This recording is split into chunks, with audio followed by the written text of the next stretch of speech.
New questions for the commander-in-chief as a growing number of Americans want to know why the White House is not doing more to recognize the deaths, the murders of 4 Marines and one U.S. sailor killed in a possible terror attack on American soil. Welcome to the Kelly File, everyone. I'm Megyn Kelly. It is one of our nation's most solemn symbols of mourning, flying the flag at half, signifying the country's loss.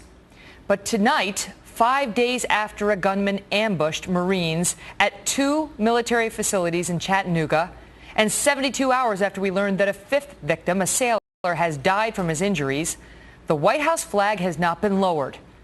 Hours ago, reporters asked the White House press secretary, Josh Earnest, why this gesture has not been made, while it has been in the aftermath of similar tragedies before.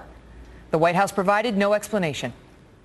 Following Newtown, following the Boston bombing, following the massacre at Fort Hood, the president ordered the flags be lowered to half-staff. There have been questions raised about why the president hasn't done the same following the Chattanooga shooting. The White House's response to those questions? I would anticipate that you'll hear the president discuss this a little bit more in his remarks to the VFW tomorrow. I don't have more information about the status of the flag over the White House.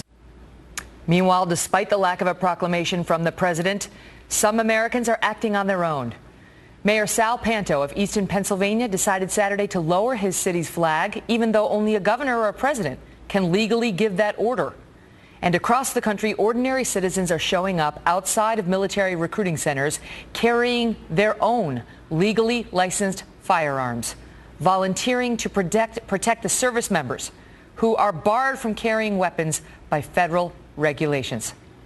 Tonight, we are joined by Republican Congressman Duncan Hunter, Marine Corps veteran and Medal of Honor recipient Dakota Meyer, and former Chief Presidential Speechwriter Mark Thiessen. But we begin with Trace Gallagher with breaking news on the suspected gunman and a confrontation moments ago between FBI agents investigating the attack and a teenager. Trace?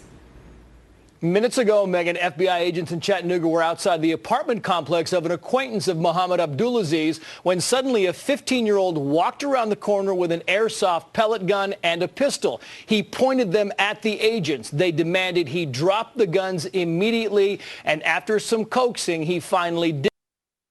Report is over, but a very good illustration of how high tensions are in the area tonight. Meantime, the portrait family and friends are painting of Mohammed Abdulaziz struggling with drug addiction, alcoholism, and bipolar disorder, saying he had a weak mind and was easily influenced by others. They say before Abdulaziz shot and killed 5 U.S. military members, he rented a Ford Mustang and went on a 3-day bender, drinking and driving at excessive speeds through the Chattanooga mountains. Just 3 months ago, he was arrested for DUI with white powder found on his nose.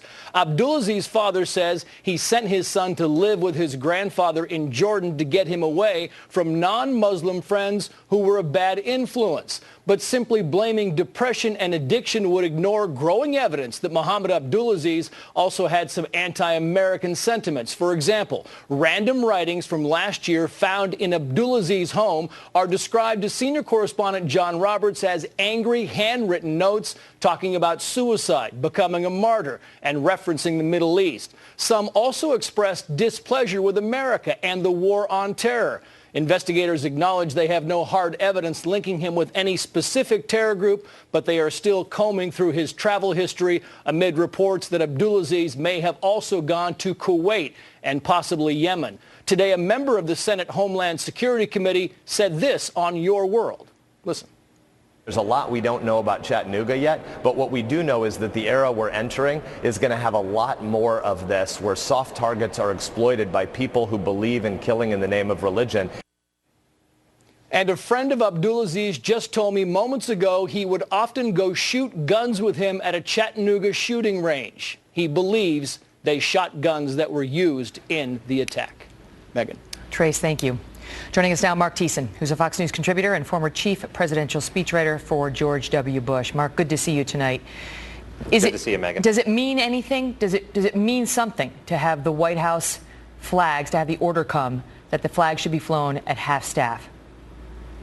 Oh, absolutely it does. And look, there are lots of things about the presidency that are really hard. This is not one of them, okay? This is, I mean, 5 days the president has not referred to what happened in Chattanooga as a terrorist attack. 5 days he hasn't lowered the flag. He bathed the White House in rainbow lights to celebrate the Supreme Court decision on same-sex marriage. But he can't lower the flag for 4 Marines and a U.S. Navy petty officer who were killed in a terrorist attack on our soil. He instead went and played golf and went to a fundraiser over the weekend. He's being criticized for that, Mark. However, you know, having worked for a president, they need R&R. They need to burn off steam. Yeah, I know they need to R&R, but you know, President Bush gave up golf during the course of the war on terror because he didn't think the optics of a president going out and enjoying himself on the golf course where Americans were being killed in Iraq and Afghanistan was the right one to have. And certainly the optics of the President of the United States going to a fundraiser, going to a Broadway show, going and playing golf as he did this weekend, literally 2 days after a terrorist attack on our soil are not very good either. He spent some time with his daughters. I mean, they need family time as well. Yeah, well, you know what? There's some Marines and a new U.S. Navy petty officer, families in Tennessee whose dads are not going to be able to take them to a show anytime soon. So, you know, people just lost their dads, people just lost their husbands, people just lost brothers and sisters. So he's the commander-in-chief. He's their commander-in-chief. These people died wearing the uniform of the United States under attack from a Muslim extremist with an AK-47 who attacked not 1 but 2 military installations in the United States. That calls for the commander-in-chief to do something. Why? Why do you think the president's made the decision thus far to say very little about this other than lone gunmen and this is heartbreaking? I don't think that this is what he wakes up in the morning to do, to be the commander-in-chief, to wage a war on terror. I think that he came into office to end George Bush's wars, not to win them.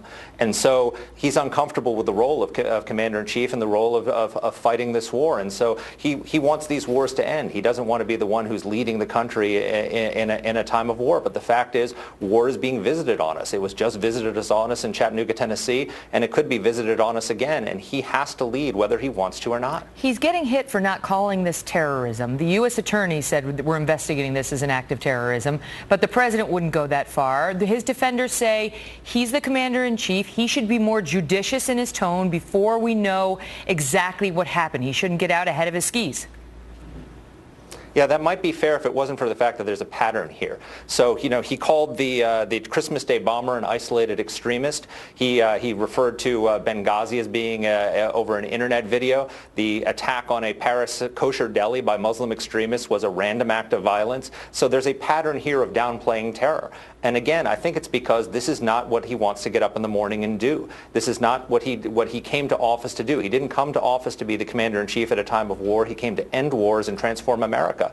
And so he's consistently downplaying the terrorism. And the problem is when you downplay terrorism, you can't defeat terrorism. And when you don't defeat terrorism, then terrorism comes and visits our shores. The White House today said wait until tomorrow. He's going to make remarks at the VFW. And so we'll wait to hear when he speaks to veterans tomorrow what he says. But what we are being told is there'll be some remarks. We can't get into all of them because they've been embargoed. But he's going to address, among other things, predatory lending. We hope he addresses predatory jihadists. But in the meantime, Mark, the White House stands on this. President Obama came out and made clear, this is a quote, we take all shootings very seriously. Yeah, first of all, tell that to the family of Kate Steinle. They still haven't heard from President Obama, and he still hasn't condemned that attack where a criminal alien killed a woman in broad daylight in San Francisco. So I don't think they take all shootings seriously. But second of all, this isn't just another shooting. This was a terrorist attack on our country. ISIS published a hit list of American service members. They called on their members to attack American service members here at home, and all of a sudden it happens. This is an attack on the country, and he has to respond to it. He can't simply ignore it, and he's got no choice. If he goes in front of those veterans tomorrow and doesn't address this, he's going to get a very unpleasant reception. Mark, thank you. Thanks, Megan. Well, we are also hearing questions tonight about the DOD suggesting some Marines should stop wearing their uniforms at recruiting centers to avoid being targets.